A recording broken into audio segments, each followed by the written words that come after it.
జీవి సుధాకర్రావు జ్ఞాపకార్థం పోనుగోటి రంగారావు ఆధ్వర్యంలో మంచిర్యాల జిల్లా నస్పూర్ మున్సిపాలిటీ పరిధిలోని సీతారాంపల్లి గ్రామంలో ఎడ్ల పందాలు నిర్వహించారు. ఈ ఎడ్ల పందాలను మున్సిపల్ ఫ్లోర్ లీడర్ సురుమిల్ల వేణు ప్రారంభించారు. మంచిర్యాల, జగిత్యాల జిల్లాల నుంచి 8 మంది పోటీదారులు తమ ఎడ్లతో ఈ పోటీల్లో పాల్గొన్నారు. 1800 మీటర్లను నిర్ణీత సమయంలో గమ్యస్థానానికి చేరి తమ సత్తాను ప్రదర్శించి యజమానులు, అభిమానుల పందెం రాయుళ్ల ఆశలు నిలబెట్టి వరుస 3 స్థానాల్లో నిలిచాయి. మొదటి స్థానంకు 9,000 రూపాయలు, రెండవ స్థానంకు 7,000 రూపాయలు, మూడవ స్థానంకు 5,000 రూపాయలు అందజేశారు. ఈ కార్యక్రమంలో నిర్వాహకులు, పోటీదారులు, స్థానిక ప్రజలు పాల్గొన్నారు.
సార్ అనౌన్స్ చేయండి.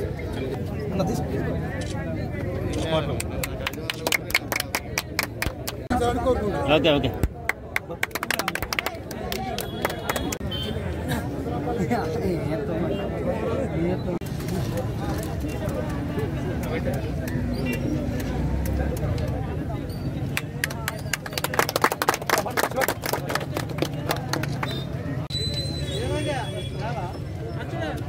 ఒకసారి మీరు నిలిచోండి.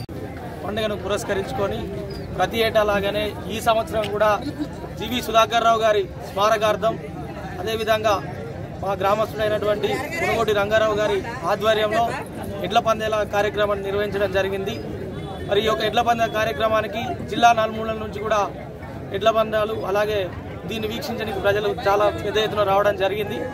మరి ఏదైతే గెలుపోవడం సహజం ప్రతి పందెంలో, అదేవిధంగా ఈ ఎడ్ల పందెంలో గెలుపొందిన వారికి శుభాకాంక్షలు తెలియజేస్తూ, అలాగే ఓడిపోయిన వారు కూడా రానున్న పందాల్లో మంచిగా పార్టిసిపేట్ చేసి గెలవాలని ఈ సందర్భంగా కోరుకుంటూ, ఏదైతే ఈ యొక్క సీతారాంపల్లిలో గడిచిన 10 సంవత్సరాల నుండి జీవి సుధాకర్రావు గారి స్మారకార్థం ప్రతి ఏటా ఈ యొక్క కార్యక్రమాన్ని నిర్వహిస్తున్నటువంటి మా విలేజ్కి చెందినటువంటి రంగారావు గారిని నిజంగా మనస్ఫూర్తిగా నేను అభినందిస్తున్నాను. ఎందుకంటే చిన్నవాడినైనా కూడా నేను చిన్నప్పటి నుంచి చూస్తున్నాను. ఇవాళ ఈ యొక్క కార్యక్రమానికి ముఖ్య అతిథిగా నేను ప్రైజ్ ఇవ్వడం చాలా సంతోషంగా ఉంది. అలాగే ఈ యొక్క కార్యక్రమం నిర్విరామంగా ఇలాగే జరగాలని మనస్ఫూర్తిగా భగవంతుని కోరుకుంటున్నాను. గెలుపొందిన వారికి మరొకసారి శుభాకాంక్షలు తెలియజేస్తున్నాను. అంటే 10 సంవత్సరాల నుంచి ఈ కార్యక్రమాన్ని చేస్తున్నటువంటి మా రంగారావు గారిని ఈ యొక్క సందర్భంగా మేము సన్మానించాలనుకుంటున్నాం. గత 10 సంవత్సరాల నుంచి నిరారంభంగా జరుగుతున్న ఎడ్ల పంది పోటీలో మరి ఇక్కడ గ్రామస్తుల మద్దతు, అలాగే ఇక్కడ కౌన్సిలరు, మరి ఇక్కడ వివిధ గ్రామాల నుంచి వచ్చిన ప్రజలందరికీ కడుపులో తల వంచి నమస్కారం చేస్తూ దిగ్విజయంగా ఈ కార్యక్రమం ప్రతి సంవత్సరం చేసుకున్నందుకు మరి మంచిర్యాల జిల్లా తరపున మంచిర్యాల జిల్లా ప్రజలు, ఎడ్ల బండిలో పాల్గొన్న ఈ ప్రాంతం ప్రజలైతేనేమి, గంగావతల నుంచి కూడా మరి 2 సోదరులు వచ్చారు, రైతు సోదరులు, వారికి కూడా మరి జగిత్యాల జిల్లా సోదరులందరికీ, గొల్లపల్లి మండల వాసులకు కూడా ధన్యవాదాలు తెలుపుకుంటూ, గెలుపోవటములు సహజం, ప్రతి సంవత్సరం ఇలానే పాల్గొనాలని